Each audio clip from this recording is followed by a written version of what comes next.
Okay, we have 3 minutes to the hour. Good morning, everyone. I want to specially greet my CP. She's on the call. CP Ma, good morning, Dr. Ekaite Etiebet, the chairperson, NECAS Network of Entrepreneurial Women.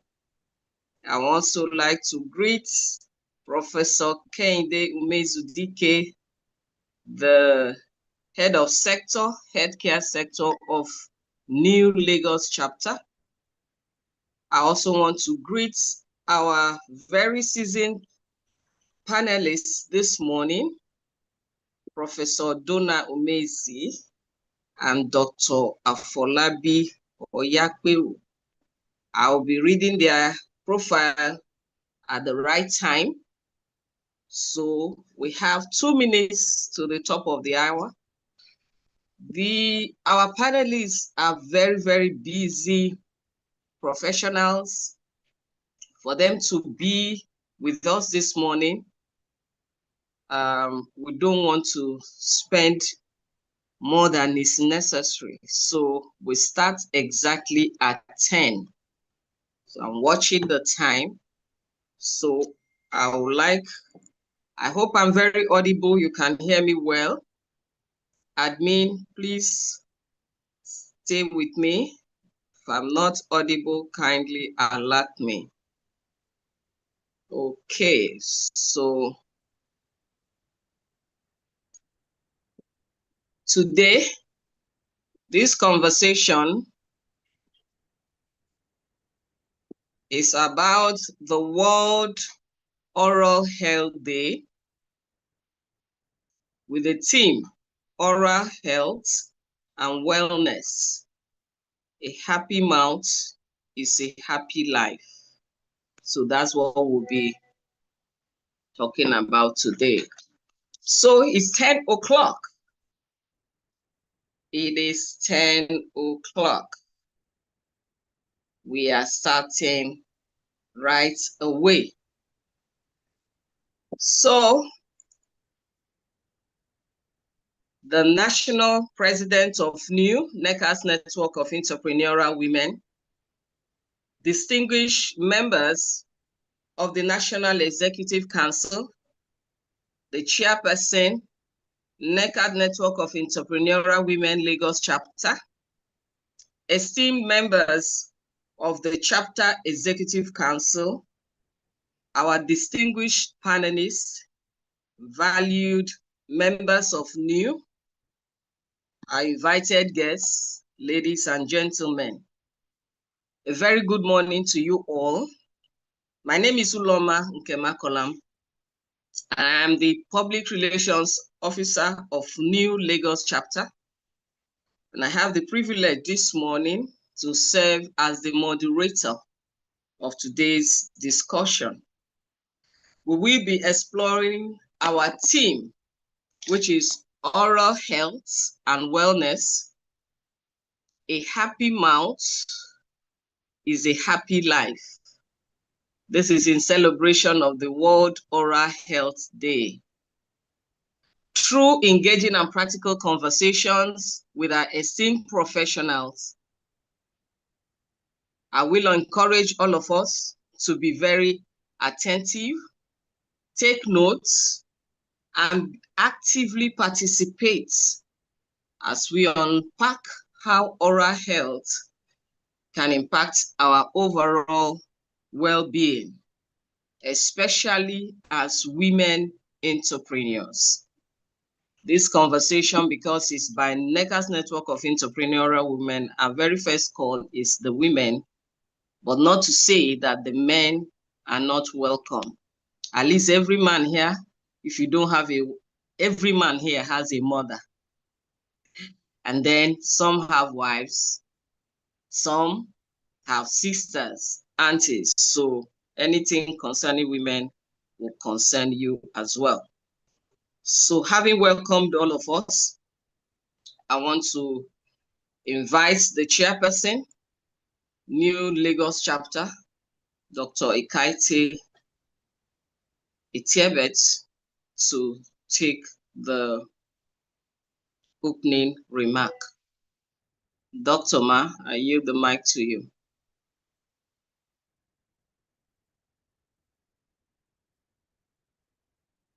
Hello?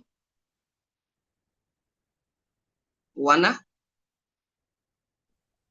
It's on. She's on. Okay, check if she's unmuted. Good morning. I just got myself unmuted. Good morning, everyone. Good morning. On behalf of NEW Lagos chapter, we welcome you to our World Oral Health Day event. I'm happy to see everyone on this call. We are happy to have you join us today.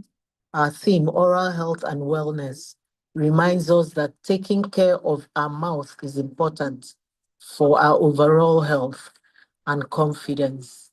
A healthy smile truly makes a difference in our daily lives and businesses.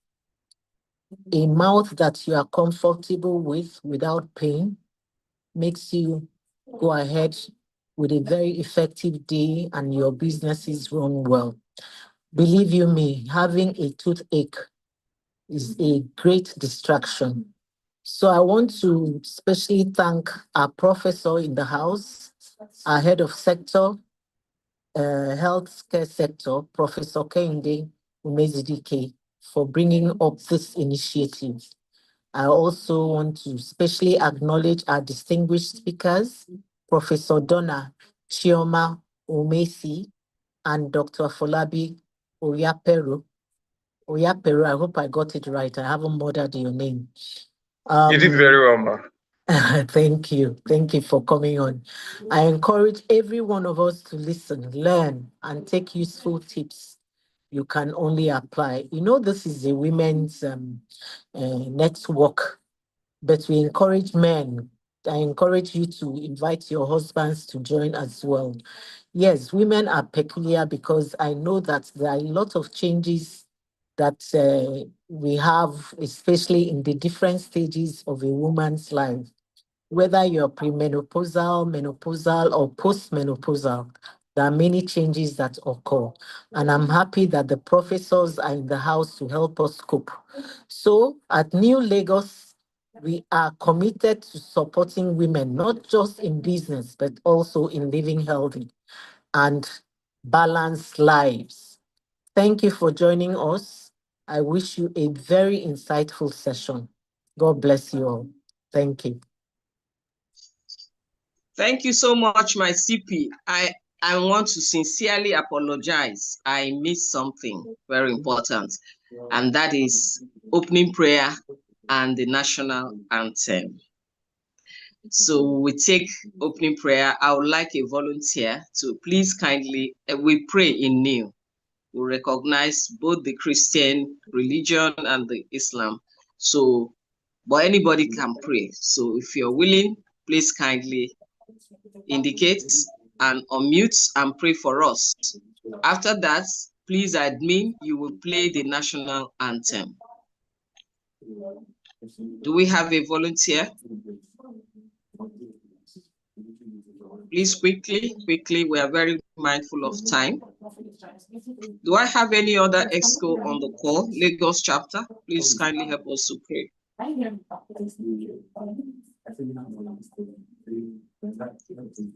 None is on the call. Mrs. Monica Umo, are you on the call? If you can hear me, please pray. Thank you. Mrs. Monica Umo, can you hear me? Yes, I'm here. Please pray for us. Okay, let's pray. Father, we want to thank you for the gift of life. We thank you for preserving our lives. We thank you for NEW.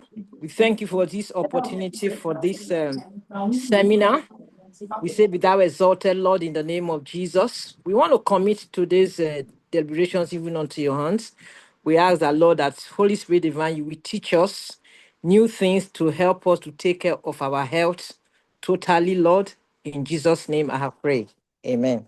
Amen. Thank you so very much, ma'am. Thank you. Thank you. Admin, please can you play the national anthem?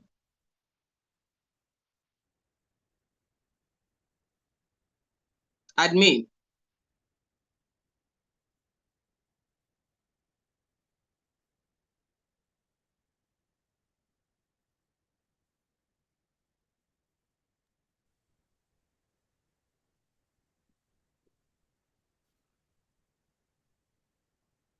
Nigeria, we hail thee, our own dear native land. Though tribe and tongue may differ, in brotherhood we stand. Nigerians old and proud to serve our sovereign motherland.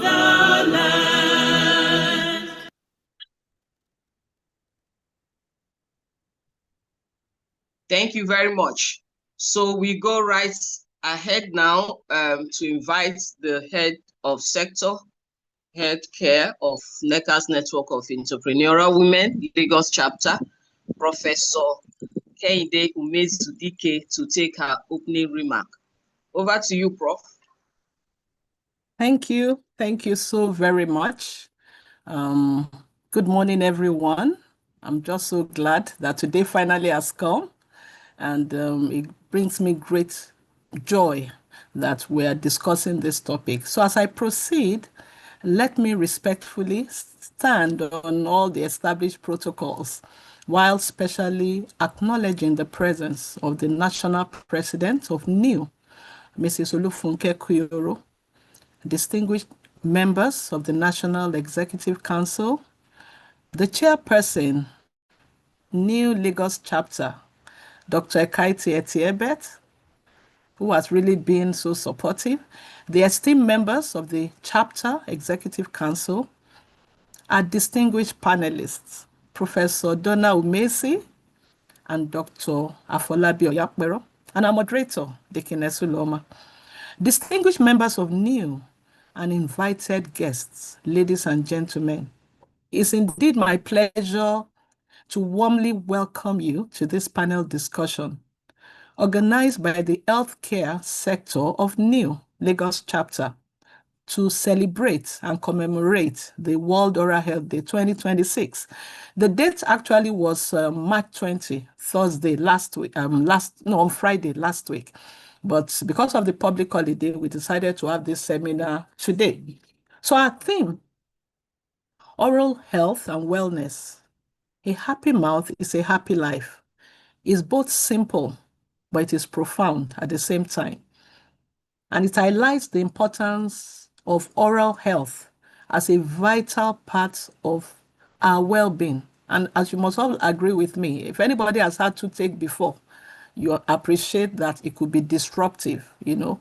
And it reminds us that oral health is not isolated.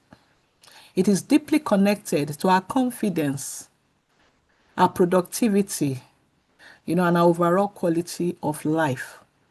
And from the way we speak and how we show up, how we've shown up even at this webinar, you know, the marketplace, boardrooms, our smiles carry power. And it's only if those smiles are healthy that we can even become more, I would say, relevant. As women with our unique hormonal changes and busy lifestyles, it's important to pay attention to our oral health. And it's not an option, it is really essential. And so this morning's interactive panel session, it is interactive, it will be interactive. It's been carefully designed to provide practical insights and real-life guidance from our experts. So I encourage us all to listen actively, engage with the discussion, and ask questions. Please be present. I know we all multitask, but let's be here. It's just going to be an hour plus. I sincerely appreciate our panelists and our moderator for sharing their time and expertise. And I thank you all, participants, for being here. You're welcome. And I wish us a highly engaging and impactful session. Thank you. Over, ma. All right. Thank you so much, Prof. Thank you for that amazing opening remark. So we are going right ahead into the panel discussion. But before we do that, I would like to once again introduce our panelists. Very, very tested and trained professors in the medical profession. So I'd like to first read the citation of the ladies first, Professor Donna Chioma Umezi. She is a consultant dental surgeon and a professor of restorative and conservative dentistry. She holds the Bachelor of Dental Surgery, Masters in Public Health, and Masters in Public Administration from the prestigious University of Lagos. She is a fellow of the West African College of Surgeons and fellow of the International College of Dentists. Professor Donna is an erudite scholar, having several publications in national and international journals. She is passionate about restoring smiles on patients' faces.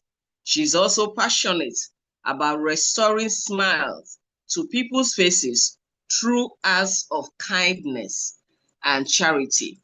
Please use your love emoji and join me to welcome Professor Donna Chioma Umezi.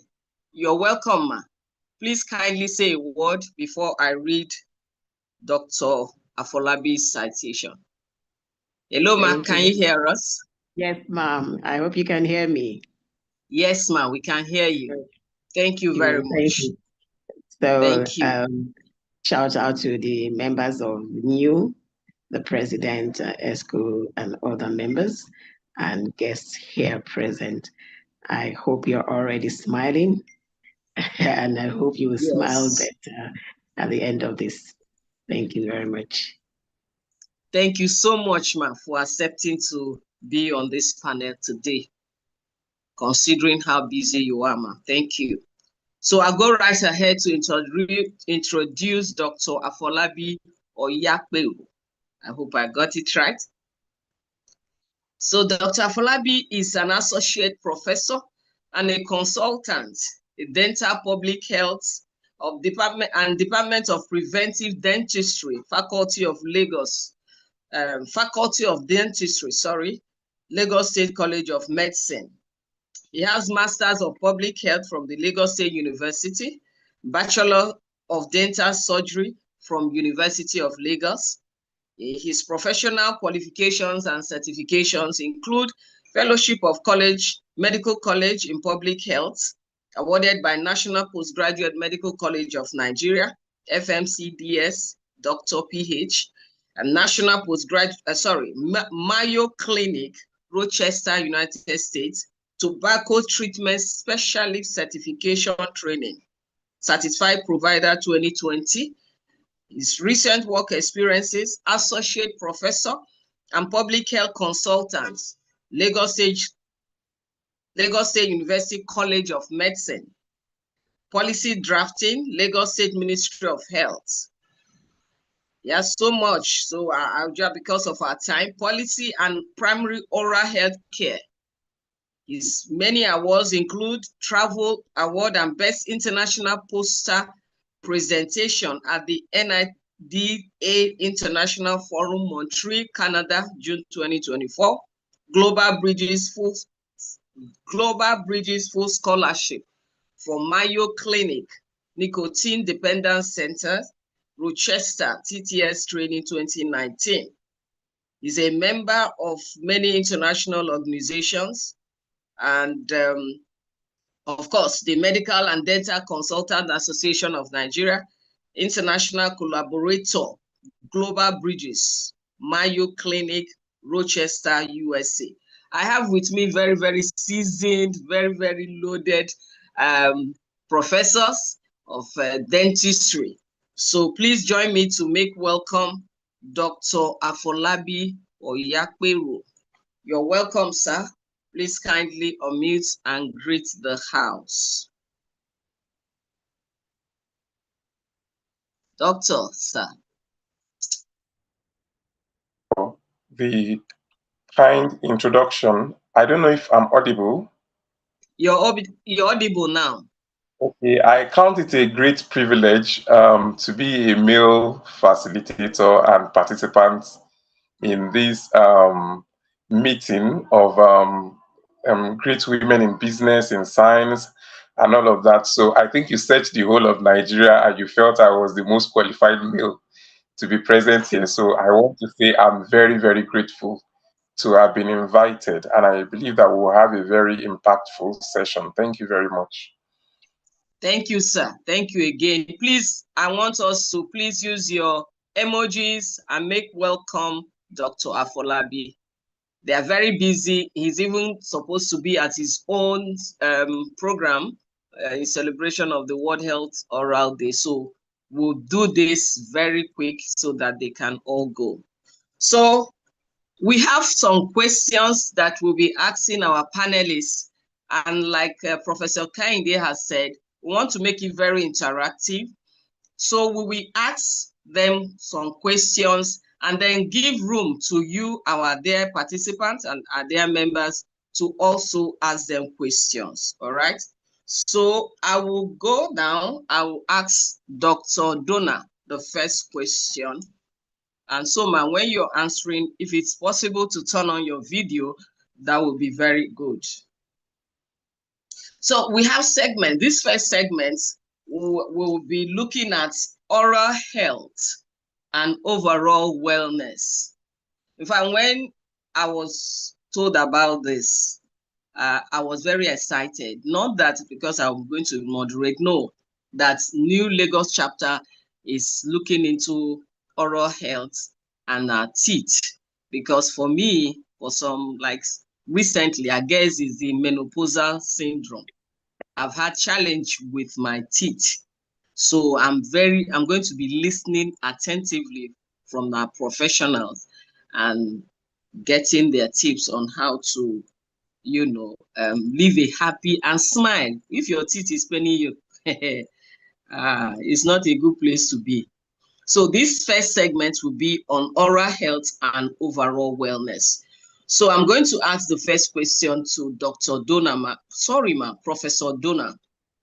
And that will be, can poor oral hygiene really affect other parts of the body? Or is that a myth? Can poor oral hygiene really affect other parts of the body? Or is it just a myth? Over to you, ma'am. Thank you so much. Thank you very, very much for having me. And let me quickly thank my sister, Professor Kenny Mesidike, for facilitating this and for inviting me to be part of this. It is indeed a pleasure. So what is the connection between oral health and general health? Like the theme of the World Oral Health Day says, that a happy smile is a happy body, a healthy smile is a healthy body. Those are all themes of the World Oral Health Day in the past few years. So yes, indeed, the body impacts on general health, and of course, the general health also impacts on the mouth. All right.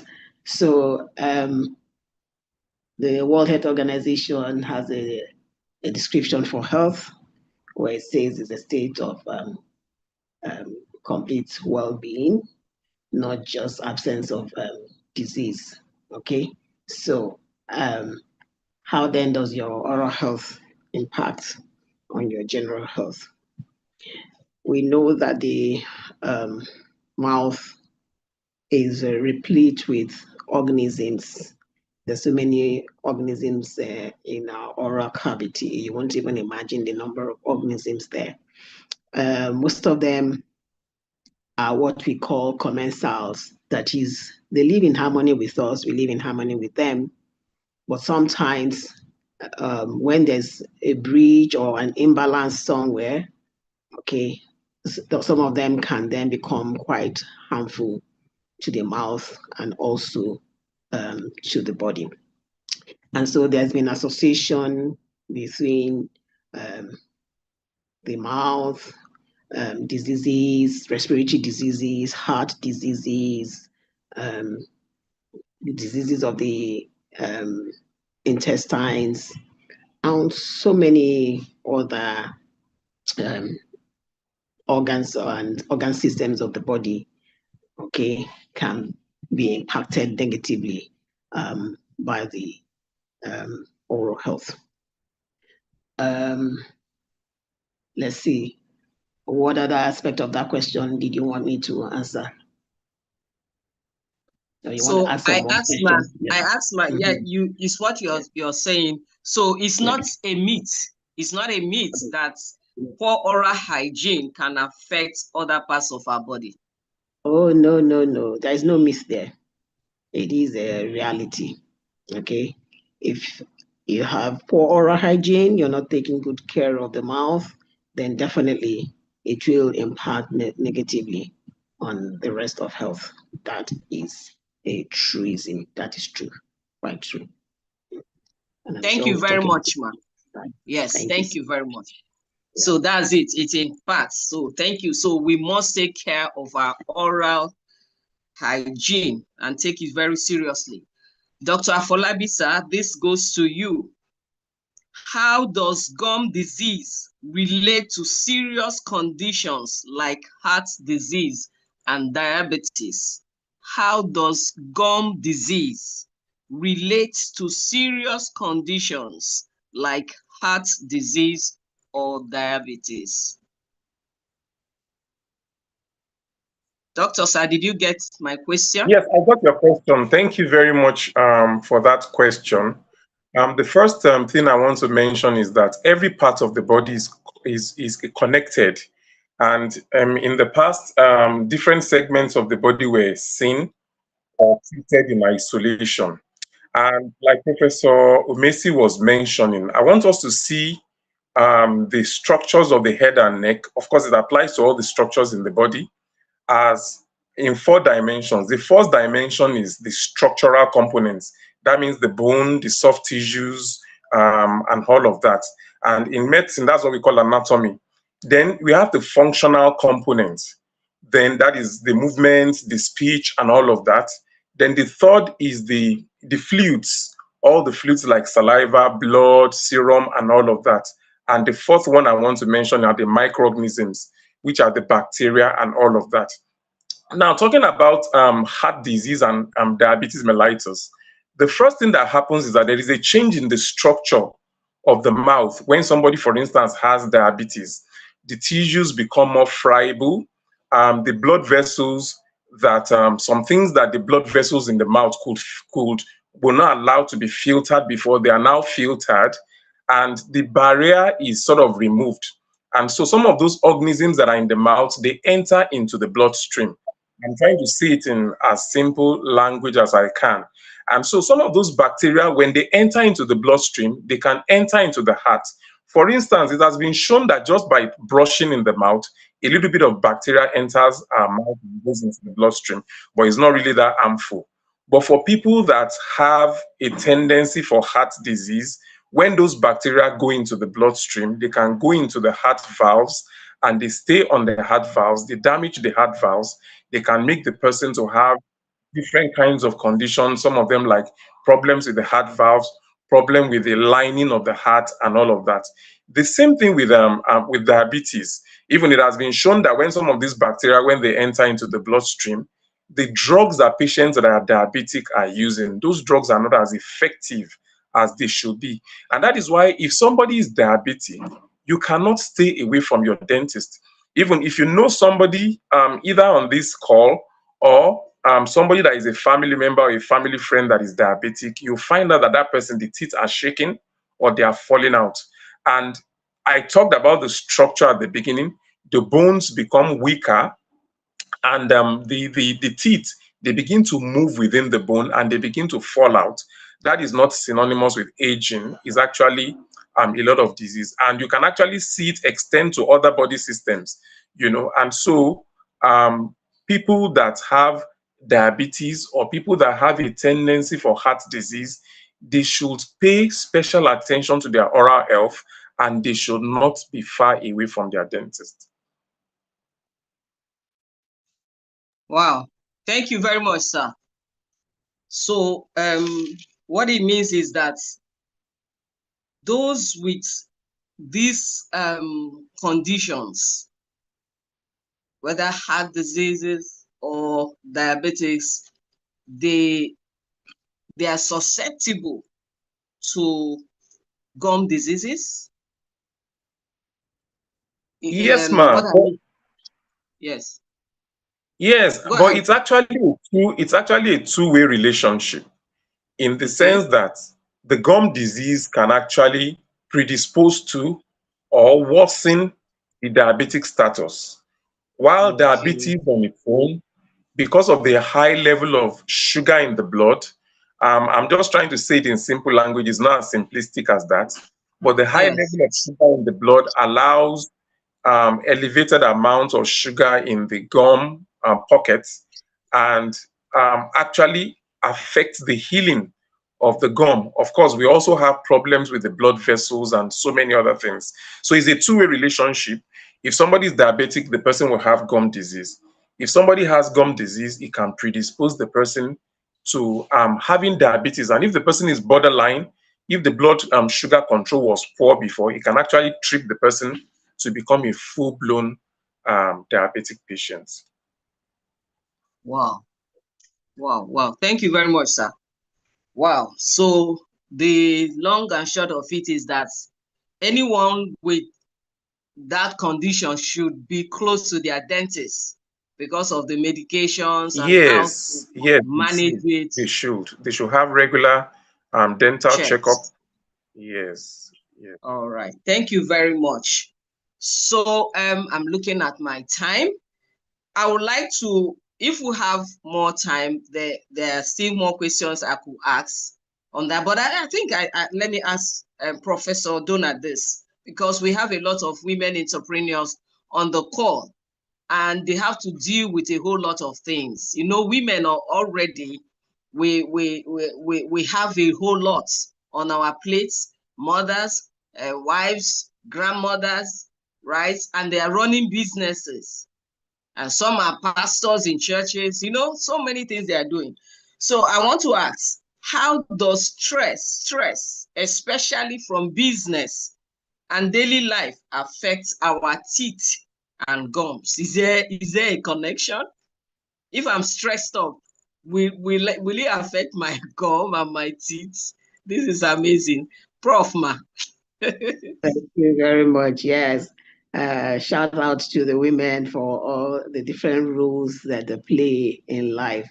And it's interesting that this is also the month that we celebrate International Women's Day. So, yes.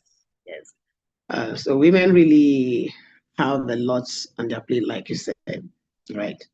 And so when it comes to stress, there are different ways that stress can impact on our health generally, and specifically our oral health. A woman who is under stress is also likely to not eat healthy.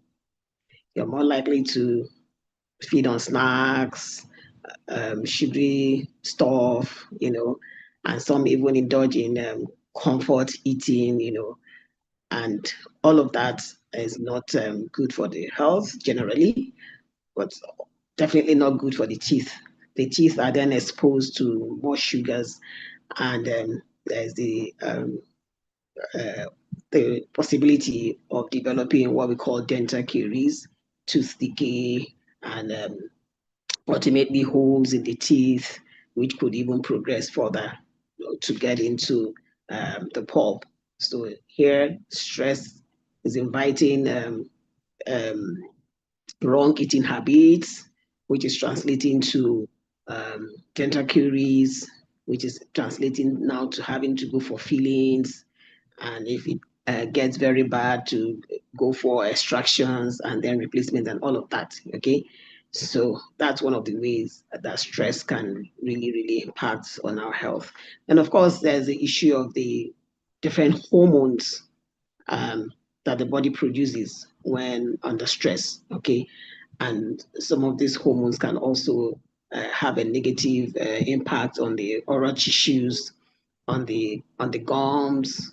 Okay, the periodontal health may be compromised, and such individuals can come down with what we call gingivitis, inflammation of the gums, which could progress on to periodontal disease, inflammation, not just of the gums, but of other supporting structures of the teeth.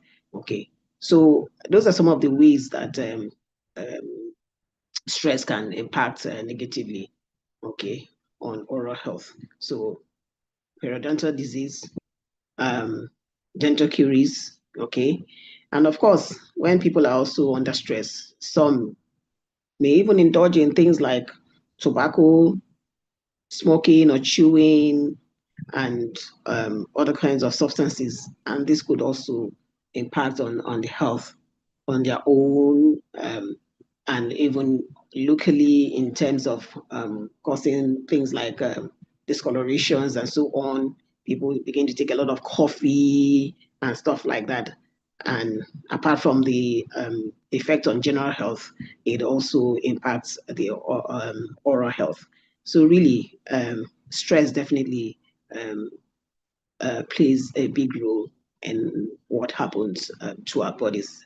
It also has a direct impact on our oral health.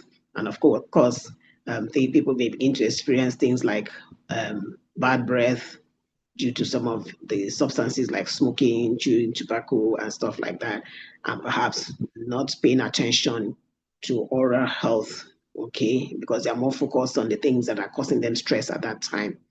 So as much as possible, we want to try and keep our stress under control as much as it is within our capacity to do that.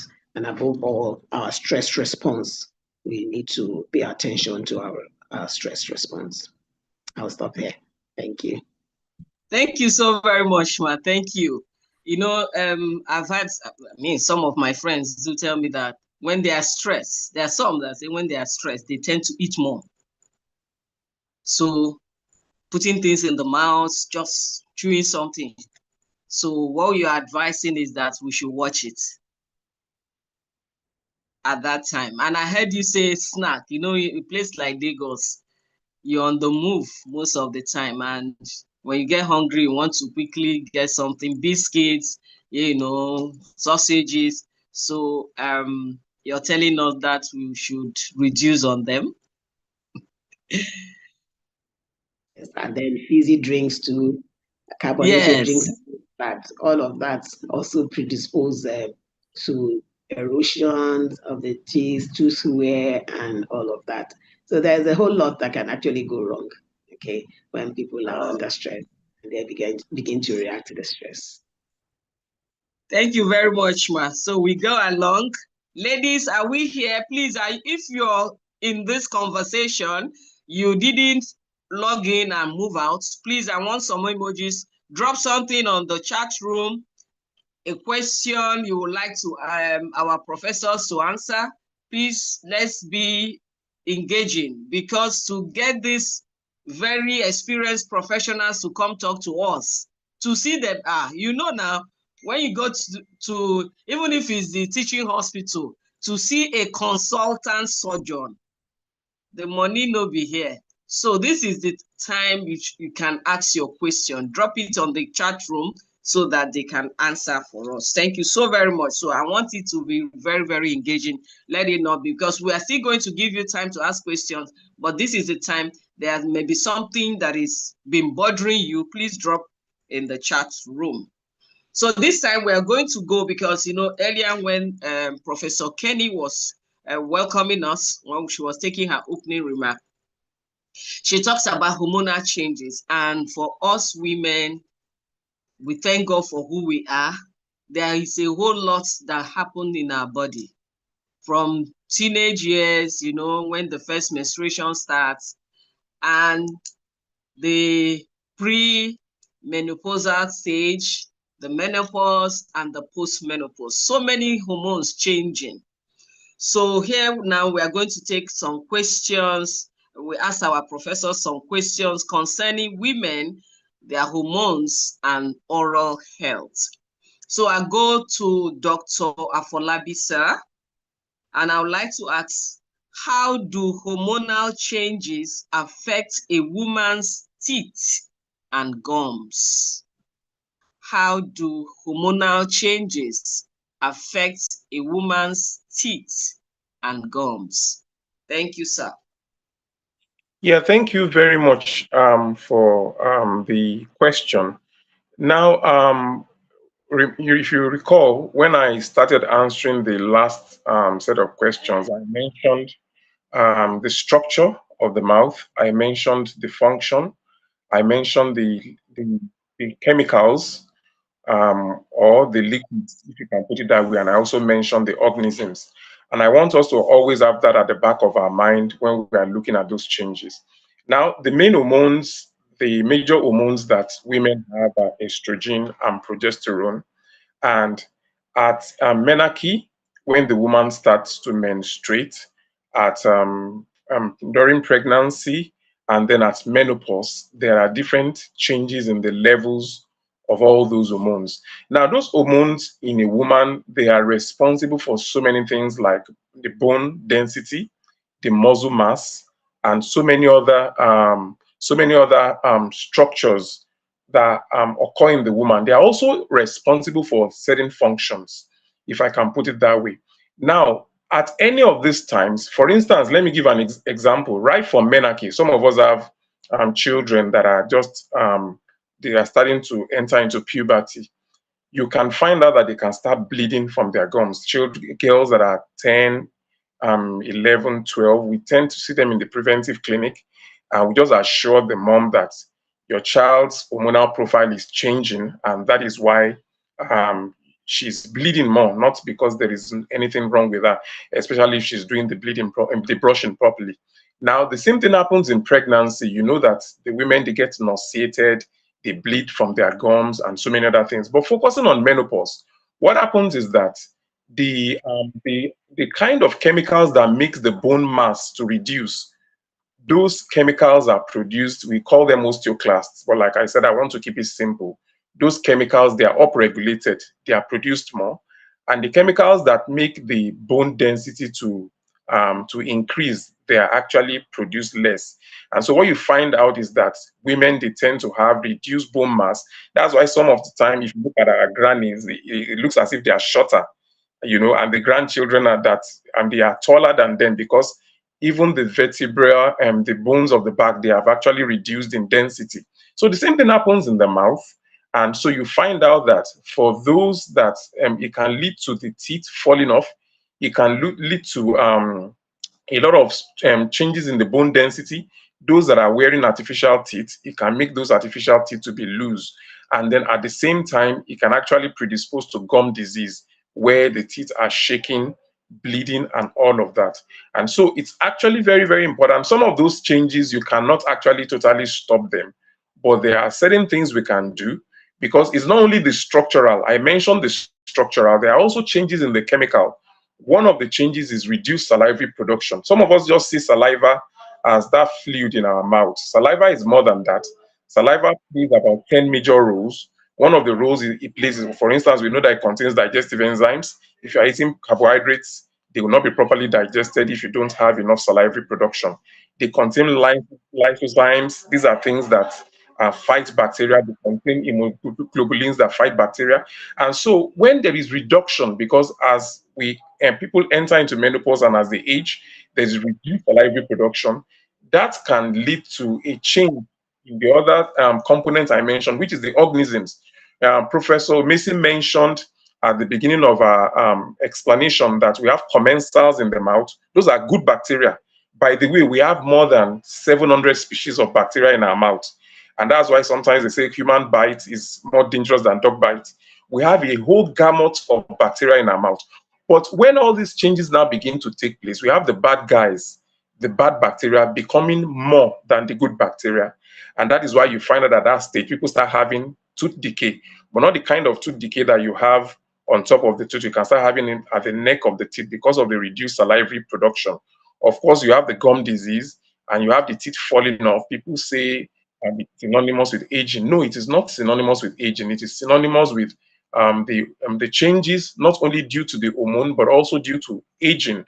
And that is why that is the role of the dentist. Now, the dentist is not just saying you should get all your treatment done in the dental clinic. They will also advise you on what you can do at home to actually reduce the destructive effects of these changes. Thank you. Oh, wow. Thank you, sir. So I would like you, sir, to quickly chip in what's in the home, in the house. What can a woman in that stage of menopause do to reduce these changes in the gum or the gum health? Or when she's experiencing it regularly, what she should do, apart from going to the dentist, sir? Yeah, going to the dentist, because we are focused on the oral health, going to the dentist is fundamental in the sense that if somebody is having a wearing down of the gum, the person is having tooth decay in the neck of the teeth, the person is having reduced salivary production. Let me take saliva, for instance. If somebody, either due to aging or due to hormonal changes, is having reduced salivary production, that person is going to be more predisposed to tooth decay, will be more predisposed to mouth odor and some other conditions. And of course, there are things that the dentist can prescribe to help with the salivary production. One of them is the person to take frequent sips of water. Then we have artificial saliva in the market. We have certain mouthwashes that contain fluoride. Many of them are not over the counter, or even if you go and buy, you may not recognize them until maybe you come to the preventive clinic and we tell you that these and these are the types of mouthwashes which can reduce that decay. Then another thing that can be done with regards to saliva, of course, if the person is not having problems with tooth wear and sensitivity, is to chew sugar-free gums. There are some chewing gums that don't contain sugar, they contain xylitol. They can reduce salivary production, and on their own, they can also prevent tooth decay to an extent. So those are some of the advices that can be given. So in addition to the dentist fixing some of the problems that he's seeing, there are some home remedies. I've mentioned some of them that he can recommend. Of course, he can also link the person to maybe a geriatric specialist or an internal medicine or a family medicine specialist that can actually address one or two other things. Prof mentioned earlier about systemic diseases, how they actually affect the health. So if somebody is having these menopausal changes and the person is also diabetic, the person is hypertensive, the person has some other systemic conditions, they will actually further worsen those things that are due to the hormonal change. And so an appropriate referral at that time will be helpful to linking the person with care and improving the outcomes. Thank you, sir. Wow. Dental care is, I think it's in our climb that dental care we take lightly. Abroad, they don't joke with their dental care. You always have your time to visit your dentist. So ladies, it is time to take care of our oral health. You don't need to wait until that is start paining you to go to see your dentist. The next question I wanted to ask, but I'll just allow Prof to chip in. Dr. Afolabi mentioned it when he was speaking, is about bleeding, gum bleeding during pregnancy. So from what Dr. Afolabi is saying, can we conclude, ma, that it shouldn't be something a woman should be alarmed at, or what it will lead negatively impact on the baby, or what is actually the cause? Is this something serious? when a woman is pregnant and bleeding in the gum? Okay, thank you very much. Bleeding gums is not good news for anyone in whatever state, whatever physiologic state, young, middle age, old. Okay, it's not something you want to just overlook or just sit out. So if a pregnant woman is having bleeding gums, she should visit her dentist, and at the very least, she will get good cleaning. All right, what we call scale and polishing, all right, or prophylaxis. And what do we want to do? We want to reduce the burden of bacteria in the mouth, try to keep the mouth clean, because it's known that the hormones that come to play in pregnancy tends to predispose some women to gum pathologies, so to say, begin to have gingivitis and periodontal disease and so on. And one of the myths which we want to do away with in connection to that question is that it used to be said in the past, one pregnancy, one tooth gone, okay, because of the loosening of the teeth that occurs during that particular state, physiologic state. But that should not be so. Okay, that shouldn't be so. So if a woman is having bleeding gums, you need to visit your dentist. We'll do everything possible to reduce the severity of whatever is going on. We can't do away with the hormones associated with pregnancy, but we can make the oral environment more attuned to health, to having good oral health. And of course, bleeding gums is suggestive of inflamed gums, because it's when the gums are inflamed that you begin to have bleeding and all of that. And we want to quickly tell you that gingivitis, periodontal diseases are associated with having preterm babies, are also associated with having low birth weight babies. Okay, so bleeding gums is not something a pregnant woman should just overlook and just say, oh, it's part of pregnancy. No, you want to see your dentist to take care of that. And if the dentist needs you to see your gynecologist, your O&G doctor for any further advice, they would direct you appropriately. So yeah, bleeding gums in pregnancy is a cause of concern, okay, which can be taken care of. Like I said, we may not totally eliminate it, but at least it will be reduced to the barest minimum. And indeed, oftentimes when oral hygiene measures are instituted, the bleeding would stop. Thank you very much. Oh, wow. Thank you, Ma. Thank you, Ma. So it's not something that is good, of course. So it's beyond the pregnancy, maybe something. Thank you so much for that explanation. So the best thing to do, especially for a pregnant woman, is to go to see her dentist at this time. Before I go into another segment of the questions, I see some questions that have been dropped on the chat box. One that was dropped by Abayomi Akpata. Well, I think this one is Prof. Ma and Doctor. If you can go to the chat room, there's a picture. And the person is saying, can this look be filled, or it has to be okay? The person wants to say, can this tooth be filled, or it has to be removed? This one, you're supposed to go and meet your dentist. So Prof. Bodma, what do you think? Let me quickly comment. I'm not going to be doing any Zoom consultation and diagnosis. For free. I can tell you that for free. Okay, so in a situation like this, it's not a as we say, medicine spot diagnosis kind of thing. No, you need to have a good picture of what the complaints are, what the symptoms and signs are, take into cognizance the radiograph that has been displayed there. You also want to take note of so many other things in the mouth, okay?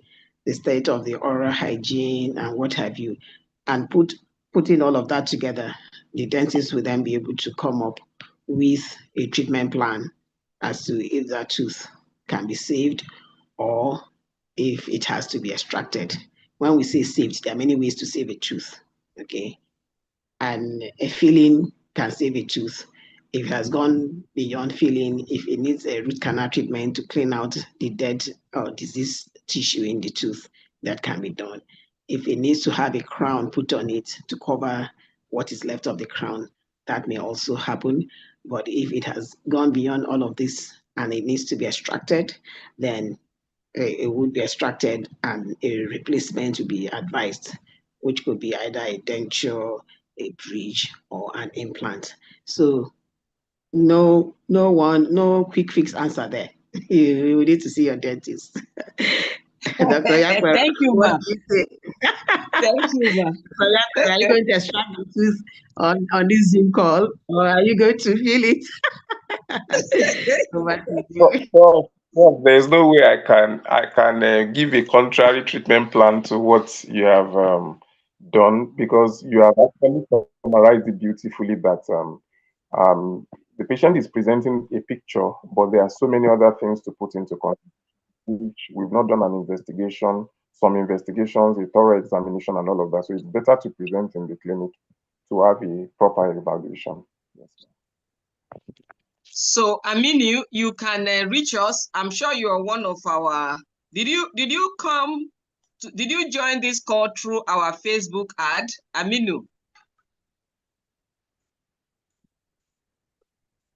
If you did, so you will reach out to the admin. We will do the needful to connect you to the professors so that you have very thorough examination. Thank you very much, Prof. Thank you, Dr. Afolabi. So there is this question. It says, Grandma will not accept sugar-free chewing gum. What can we do to stop her regularly keeping saliva in her mouth? She will not agree to sugar-free gum. Yes, thank you. I actually saw the comment, and of course, it's appropriate. Growing up, we know that many of our elderly parents or relatives, many of them were even irritated at the sight of people chewing gum beside them, talk less of chewing it on their own. So it's actually one of the recommended options. It's not a one cap fits all to everyone. For people that are comfortable with it, they can. But I also mentioned frequent sips of water.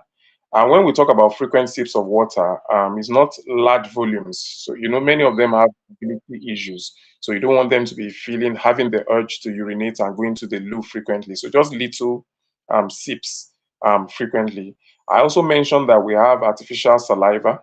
And then they can also, if they are not averse to sucking on mints, not the ones that are loaded with sugar, putting mints in the mouth. We have some of, I don't want to mention some of the trade names because we've not been paid to advertise, but there are many of them in the market that they can suck on just infrequently, not too, and it will actually stimulate some of the production of the saliva. I mentioned that saliva is one of the fluids in the body that its absence can spread a lot of danger for many systems in the oral cavity, and also by extension even into the digestive system, because digestion starts from the enzymes in the saliva. So any person that is having low salivary production, we have specialists in dentistry that actually attend to them, and they are all the gamut of advice they can give them. But there are some that I can give on a platform like this, and those are some of the ones that I can give. But if it's an intractable problem, please kindly present in the clinic to have specialist attention. Okay. Thank you very much. Yes, Prof, please. Yes. Prof, go ahead, ma. Yes, thank you so much, Dr. Ibrahim. So I don't know why grandma is refusing sugar-free gum.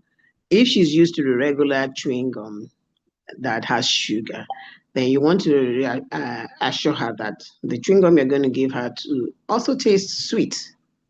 Okay, it's just that it doesn't have the negative effect of sugar, but in terms of taste, you also have that sweetness.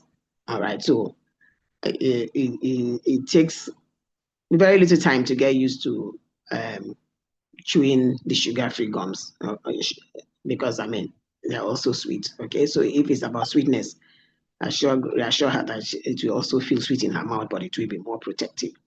Then you said something about her keeping saliva in her mouth, which suggests to me pulling of saliva in the mouth.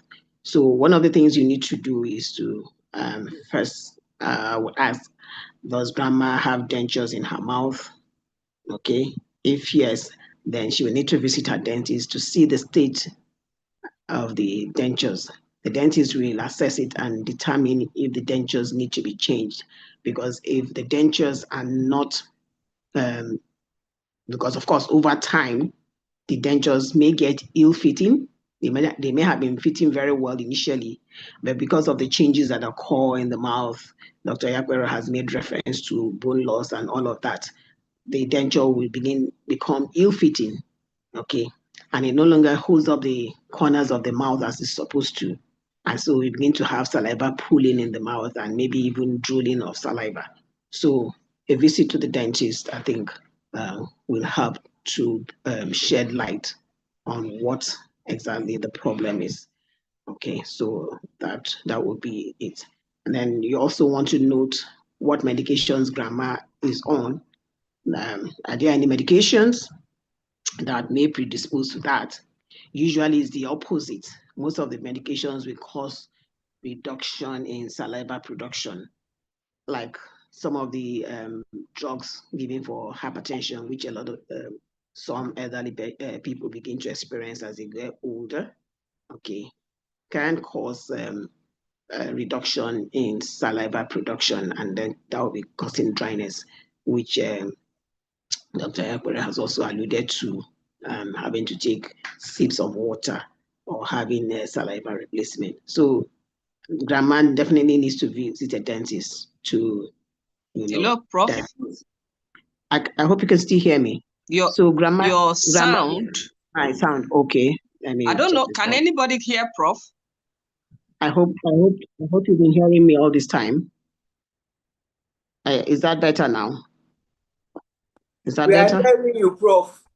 Okay, right. So what I'm saying is that grandma needs to pay a visit to the dentist so that they will diagnose what exactly the issues are, the reason why she's pulling saliva in her mouth. Okay, and they will also reassure her that the sugar-free gums, chewing gum, is also sweet if he's talking about sweetness. But if it's a case of she doesn't want to chew gum, doesn't want to be seen in public chewing gum, then she can chew them in her house. She doesn't have to chew them in public. All right, over. Thank you.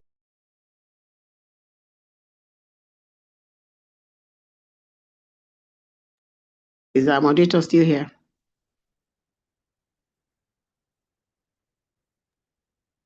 Hello, I think yes. Questions, we have to wait now. Because I was logged out, admin, there were some comments that were on the call before. So I need you to help me.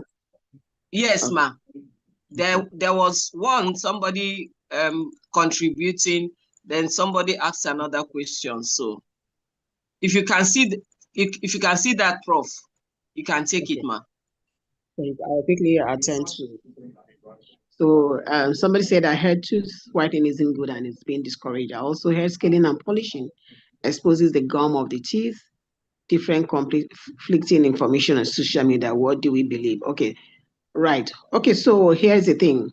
When it comes to tooth whitening, a lot of people who are not trained to do so are indulging in tooth whitening.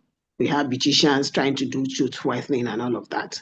And so we say only the dentist can get your teeth, okay, as white as they can be. All right. That is not this to say that the dentist is going to get your teeth paper white. I said as white as they can be, because there's some people, no matter the amount of bleaching, I mean, you're not going to have that paper white teeth, okay, that you may be desiring, but we get them to be as white as they can be. So visit your dentist who will handle your tooth bleaching professionally, okay, and make sure that there are little or no side effects associated with it. Sometimes we have some little side effects of tooth bleaching, tooth whitening, such as sensitivity, but that is easily taken care of by applying certain things.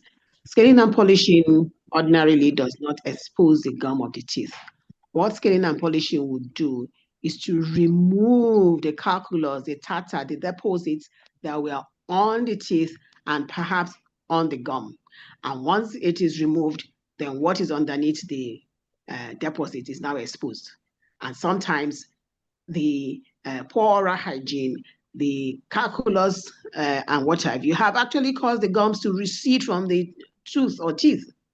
And when you now remove the calculus, it now seems as if, I've gone for S&P and now my gums are exposed. No, your gums were already exposed under the thick layer of calculus there, okay? So it's not the dentist that is causing, or the oral hygienist that is causing that.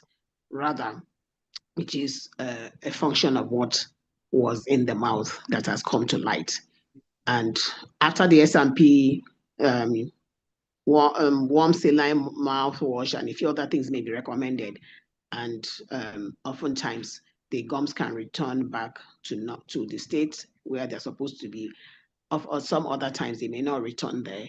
Some other times too, you may need more intervention by the dentist to treat the exposed gum. Another question.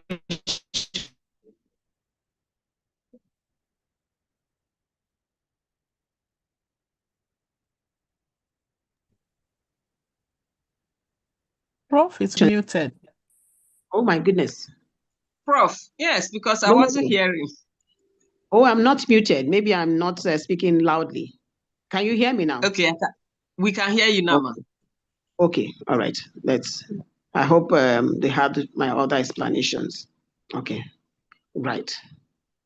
Yes. Okay, let me see. I've talked about tooth whitening, and then the person who was talking about halitosis. Okay, let me quickly say that sugar-free gum is not going to cause detachment of your teeth from the gums. No, there must be some other thing that is going on there that is causing that. So you need to see the dentist. And if the gum has receded from the teeth, sometimes the neck of the tooth may be exposed. Excuse me. And if you've been brushing wrongly or necessarily hard, it may also have caused a little bit of exposure of the dentin over there. And there may be a need to put some restorations on those teeth. And when it comes to halitosis, I don't know, maybe moderator is still going to ask us about that. Do we delve into that or right away and talk about halitosis? Yes, ma'am. Go ahead. Go ahead, ma'am. Okay. Yes. Okay. All right. So when it comes to halitosis, talking about poor, bad breath, excuse me, bad odor from the mouth, foul odor from the mouth, and all of that. Okay. So halitosis, bad breath, has many causes, and the commonest of them are oral. They are local to the oral cavity. The most common culprit is poor oral hygiene, then the use of eating spicy food that contain garlic, onions, and all of that. Those can cause bad breath because those spices contain certain ingredients, certain elements, and what have you, that the oral bacteria would break down to what we call sulfide compounds, and these tend to cause oral hygiene. So Other things that can cause halitosis or bad breath is, of course, use of tobacco, either tobacco chewing or smoking, drinking a lot of coffee, and all of that. So what do we do? Do we say you don't drink your coffee? No, drink your coffee, but rinse your mouth after that. And of course, if you have a friend that is always taking garlic, I would imagine that there would be some odor from the person's mouth on a regular basis. So good oral hygiene would take care of that, okay? And of course, dehydration, not drinking sufficient water, would also cause halitosis, because now the oral tissues in the mouth are dried out, and then so many other things are going on there, and that can cause halitosis. Some systemic conditions have also been implicated in halitosis. Okay, and so when you have visited your dentist and you've taken care of the oral aspect of it, and there is still some kind of bad breath or halitosis going on there, then some system we may need to then search further afield and see if there are any systemic conditions that may be causing the halitosis. And so we may need to send you to the physicians to look at it. Things like what we call postnasal drip. From people that suffer from sinusitis and all of that, sometimes the discharge from there can drip at the back of the throat, okay? And that will cause bad breath in the mouth. A few other organs have also been implicated, but I want to tell you that the percentage of halitosis caused by those other things is so small that you shouldn't start thinking of that as your first line when it comes to halitosis. Start with the simple things, and that is usually taken care of. And occasionally we have patients who come and complain of halitosis, and you almost put your head in their mouth and you really can't perceive anything. So for some patients too, that could be more of a psychological thing, and we also try and take care of that and give them professional advice. Okay, I'll quickly move on to the next one that says, I have a small growth in my... Hello, Prof. Yes, Hello, you want Prof. me to go ahead? Yes, do you want me to go ahead with the next question? Are you able to see them now? Okay. Yes, okay. ma'am. I want Dr. Afolabi to take that. Please go ahead, please. Yes. Dr. Afolabi, can you see that? Can you see that question? If you can't, I can read it out to you and then you answer. Yes, the one from Isa Christie. She says she have a small growth in her down lip. Whatsoever she does, and she has something in between her teeth that is not making her comfortable at all. Though it's not painful. What can she do, sir? Okay, thank you. I was actually trying to read the question. She talked about having a small growth on her down lips. I believe she was talking about her lower lips, that there is a small growth on it. As usual, you need to present for a checkup, so that there are some questions that will be asked to find out if it's an isolated lesion, or if there are other lesions there in your mouth or in any other part of your body. And after doing that, of course, the final thing that may be done will be to remove it and send it to the lab. Exactly. Please, can you hear me? Yes, we can hear you. Please, I would like others to please mute when you're not speaking. Thank you, sir. Please go ahead. Okay. Yeah, so I was saying that after all the necessary examination, history taking and all of that, they may need to remove that growth and send it to the lab to know exactly what it is. So that would be sorted out. Then you mentioned, the person mentioned having something in between the teeth. Something in between the teeth that is making something greenish. Or, okay, I think I'm seeing another question, but something in between the teeth that is not making her comfortable. Well, I want Yes. to, that sounds like a foreign body, though it could be otherwise, but like I said, it is still better you present in the dental clinic. The moderators have already mentioned that they can link you to care, so that once we establish exactly what it is, it will be easily removed, and of course the place properly cleaned to be sure that there is no infection that develops. Now, I also need to mention that having something in between your teeth possibly shows that the space in between those teeth are wider than they are supposed to be, and possibly that is why they are trapping things they are not supposed to trap. So you may also need to have a proper gum evaluation, and certain treatments may be recommended.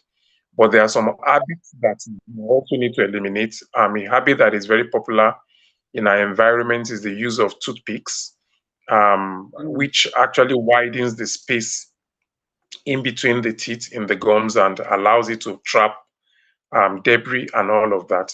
So we may also want to use this forum to advise against the use of toothpicks, using it to push things to the other side of the mouth. It actually damages the gum.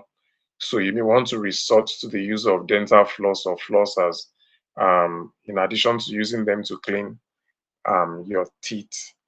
I want to believe that I've addressed that question. The other question that I saw that I may want to Yeah. briefly address, I think the person that mentioned grammar, I think he's also the person that dropped it on the chat box, that she's using amlodipine and metformin. Now, amlodipine is a type of blood pressure controlled drug, an antihypertensive that is a calcium channel blocker. It's a good drug that has that a lot of people respond to in our environment, but it can also lead to some level of gingival inflammation or inflammation of the gums. And so those class of drugs are some of the drugs that if somebody is hypertensive and is using them, the person needs to have regular periodontal evaluation, so that you want to be sure that it's not actually worsening your gingival status. So if that is grammar the person is still talking about, please, grammar should not be far from the dental clinic. So we're not saying you should stop the drugs. The drugs are performing a wonderful function, but like most drugs, they have a side effect, and some of the side effects are in the mouth, in the gum. And so it's good for her to have an oral evaluation. Thank you. Okay. All right. So there was this question about okay. Please, Prof. You Prof, want a to second, answer ma. that? Okay. Prof, a second, ma. All right, Before we continue the question, many questions are dropping. Please, we have dropped, yes, we have dropped the attendance link on the chat room. We will want you to please fill it, because we are going to be sending you a feedback form too. I don't know, admin, you can also drop that, because you see that you attended this conversation. If we are going to refer you to these our professional, I'm sure that because you attended it, they will give you some, attention. So, but if you don't fill the form, we will know that you attended the program. So please fill it. Okay, Prof, you saw something. Go ahead, ma'am. Yes. Okay, thank you very much. Somebody was talking about that she saw a dentist, and they mentioned that there were pockets and that the pockets were too small to fill. Let's quickly say that pockets refer to space between the tooth and the gum. Ordinarily, there is a small space, okay, naturally, but sometimes the space gets unnecessarily deep, okay, deeper than it should be, and then it begins to form what we call a pocket. All right, so what you need to do is to have a good scale and polishing, cleaning out. And where the scaling and polishing doesn't take care of that, then you really need to see what we call the periodontologist, okay? Good enough, Professor Kenny is a periodontologist, that's her special area, so you may need to see her to take care of any pockets that is persisting, all right? So pockets are not filled in that sense. You don't fill a pocket, Okay, but if it's if it's tooth decay, then we get to feel that. And there was somebody who also mentioned something about trigeminal neuralgia. She said that she had had a lot of pain and all of that. She had visited had several visits to the dentist. The colleague mentioned trigeminal neuralgia and all of that. So we'll see our oral medicine colleagues. Professor Kenny can also direct you to an oral medicine specialist. Okay, we also have them in among our dentists who will be able to give you advice, okay, and treatment for trigeminal neuralgia if it is established that that is what you have. Back to the moderator. Thank you so much, Prof. Thank you. You are amazing. Dr. Afolabi, you guys, you are amazing. Thank you, sir. Thank you so much. This conversation is going like I desired it to go. Made it very engaging and very enlightening. There's something a young girl asked here. She said, I want to know why a tooth will fall onto another. That's one suppressing another, because that was my sister's experience and we want to know the cause of it. Either the professor or Dr. Yakwero, either of you can go.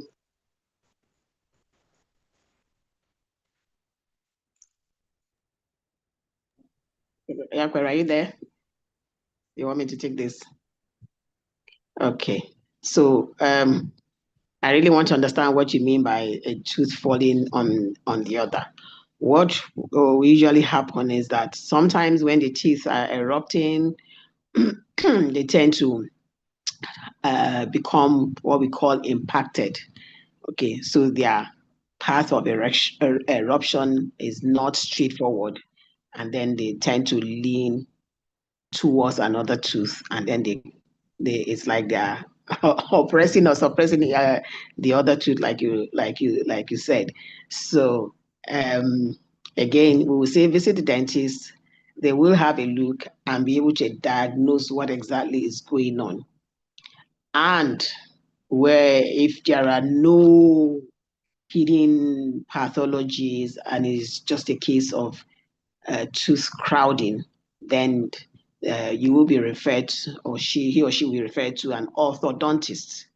Those are the people that straighten out the teeth when the teeth are beginning to look kind of scattered, or they're trying to rest upon each other. Then you will visit the orthodontist and you get what we call braces, okay? And that will help to straighten out the teeth, and then they can stand on their own. So I hope that answers that question. Yeah. Thank you very much, Ma. It does. So our time is very fast spent, but there's one or two questions on the daily care and prevention that I want to ask Professor Dona and Dr. Oyekwero. Just one, just short answers, because by 11:30 we should be rounding up this session. And the first one I'd like to ask Dr. Afolabi. So for busy women entrepreneurs, what is the simplest effective oral care routine we should do? Dr. Afolabi, sir. Yeah, thank you very much. For effective oral care routine, there is the part that we call the professional care, which is done in the clinic. And then there is the part that we call the self-administered or the home care. Now, for the self-administered and the home care, which is the primary responsibility of the patient and which to us is more important, is that it involves the use of toothbrushes and dental floss, or what we call mechanical cleaning devices. So for the toothbrush, it is important that you are using the right type of toothbrush. That means that the toothbrush has the right bristle texture. So usually, except for people that have sensitive, we normally prefer that they use a medium bristle. The bristle is the part of the brush that actually touches your teeth when you are brushing. So it should not be too hard. So people say, oh, I use the hard brush because I'm a smoker. That hard brush should be kept for scrubbing your floor and not for your teeth, because it would actually damage your teeth, to damage your gum and create a lot of problems for you. So that is with regards to the brush. And with regards to, of course, we also talk about the design of the handle and all of that. We don't want to go into because of our time. Then we have interdental cleaning devices like the dental floss, the interdental brush. Those are to clean in between your teeth. Mind you, those whitish things that form on your teeth when you wake up in the morning, which you call dental plaque, they also form in between your teeth, and your toothbrush cannot get there. And so those flosses, they're actually to clean in between the teeth. And of course, their secondary use is to remove things that are stuck in between the teeth. So it's also good that you run the floss in between your teeth at least once a day. That's also good practice. Now, we also have some other things that are non-mechanical. Some of them are liquids like mouthwashes, but you need to be very careful when you are buying mouthwashes. There are guidelines for even for over-the-counter mouthwashes, because some of them contain alcohol that do more damage on the teeth. And even the ones that we prescribe, maybe like the Professor Mizidiki, who is a periodontologist, may prescribe that kind of mouthwash, and the patient will go and reload or buy it again on his or her own, not knowing that some of them are not supposed to be used indefinitely. So when it comes to mouthwashes, I would say seek professional advice before you use mouthwashes. Now, for the professional aspect of the cleaning, Professor Macy mentioned that it's very good for you to have your scaling and polishing done. And that what that does is to remove all the plaque and calculus that form under your gum, the one that forms in between your teeth. And it also removes the stains and the debris that your brush may not be able to get out. Ideally, you should have that done twice a year. But even if you cannot, at least once a year, you must have it done. But for people that have a lot of problems, like people that are diabetic or have one systemic condition or the other that will predispose them to having dental problems, please don't wait for 6 months. You may need to come more frequently or as advised by the professional. And then just like Professor Macy also mentioned about braces, sometimes it's not just about you cleaning the teeth.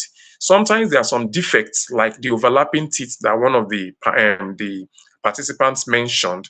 Those kind of conditions, they actually make the teeth more difficult to clean. And so the dentist may recommend that you have some treatment done so that it makes the teeth more self-cleansing or more amenable to self-cleansing or cleansing by you. So it's also important that you have any defect in the mouth corrected so that your personal care is actually more effective. Thank you. Thank you very much. I think I need to stop now. Our time is very much spent. And Professor Donna, thank you so very much, ma, for coming. Very busy Dr. Afolabi Oyekpero, thank you. In fact, questions, we have so many questions here. But I will want to plead with you, sir, ma and sir, that in September, with the permission of my CP, if we can have something again, for you to talk to us. Dental care, we can see very clearly that it is very, very important, very paramount for our total well-being, because a happy mouth is a happy life. Once again, please, we have the attendance link on the chat room. Please fill it. We want to know who came so that further, their references, if you need to meet with them, with head of sector that have direct contact with these amazing personalities, will be able to say for sure, yes, you attended. Then we know that it is NECA's Network of Entrepreneurial Women Lagos chapter that put this together. That is the health sector of New Lagos. We are the ones that organize this program. But we also have several parts of New. We have New Academy. Admin, if you can kindly project, that's what I just sent to you. We have a program and it is free by New Academy. It is avoiding decision fatigue. It is a free webinar coming up on the 30th.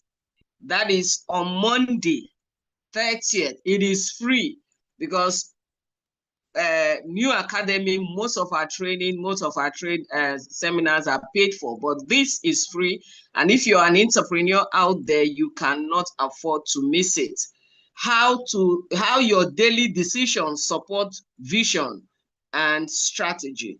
So we are inviting you. We have very seasoned speakers from our network. We have Mrs. Ola Oshebikon OK. She's going to speak. Group MD Consult Group. We have Mrs. Adenuola Akiyemiju. She's the founder and president of Dancehall Christian Mission and Dancehall High School. And of course, Dr. Yemisi Adeyeye, co-founder and MD Life Funds Hospital. So you don't want to miss this. I want to hand over now to Professor Kenny, so that I promise her that we will not exceed 1 hour, 30 minutes. Professor Kenny, over to you, ma. Wow, what can I say? I was just rolling on my seat. Thank you very much. Professor Kehinde, are you there? Yes, I'm speaking. I don't know if I'm audible. Am I audible? Yes, I can hear you. I can hear you. Yes. Thank you for the amazing moderation. This has been really amazing. I've learned a lot. Please, I just want to have a show of applause for our speakers and for yourselves as participants, because you stayed this long. Mute and clap. Mute. Please, let's see the emoji claps. The love. Fantastic. Fantastic. I'm clapping. Thank you. Amazing audience. Thank you. Amazing audience. And I hope you gained new insights and perspective. I did, because we keep learning every day. Now we know that poor oral hygiene, can affect or worsen and cause hormonal imbalances and even affect the body. That's saying that the mouth is the gateway to the body. It's so true. And our speakers have done justice to that. We also know that it's important to consistently brush our teeth twice a day and use interdental cleaning aids. We pick that, our key takeaways. Flossing in between your teeth. If you don't use flosses, right, if you have spaces, you can use interdental brushes. They're even available now in supermarkets. You can use gently. They are tiny bottle brushes you can use to clean in between your teeth. And they stress regular dental visits biannually. There are some things we can't answer. I saw the person that shared the x-ray.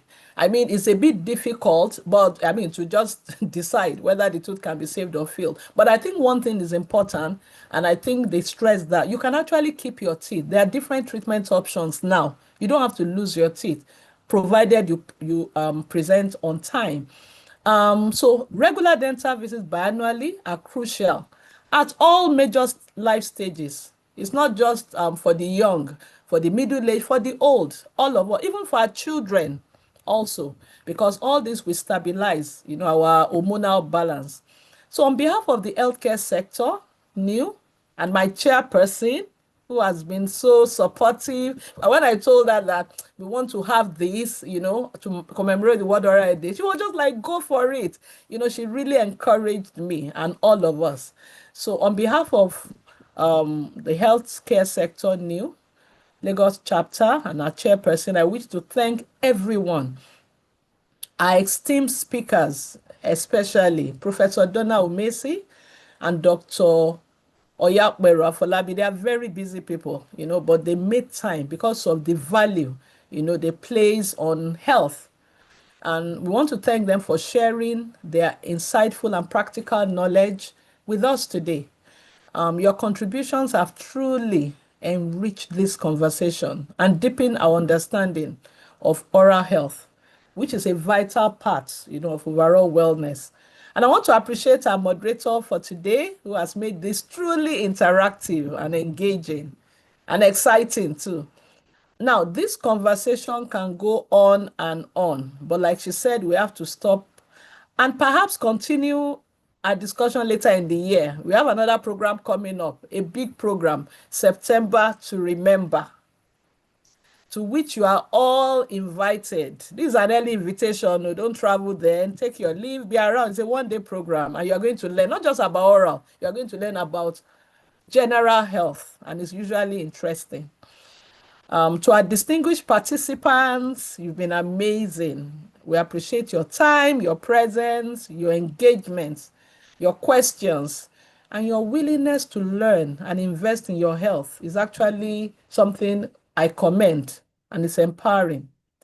I must not forget to thank our admin, the technical crew, Uwana, and everybody behind the scene who have worked tirelessly to make this webinar seamless.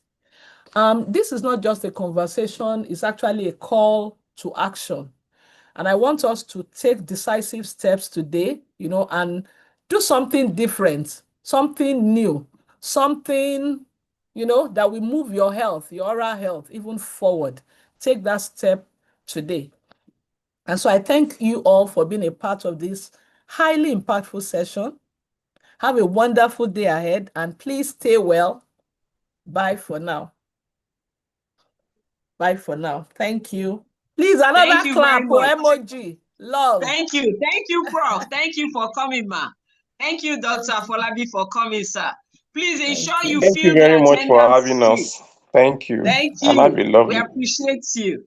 Thank We look you. forward Thank to you. seeing you again.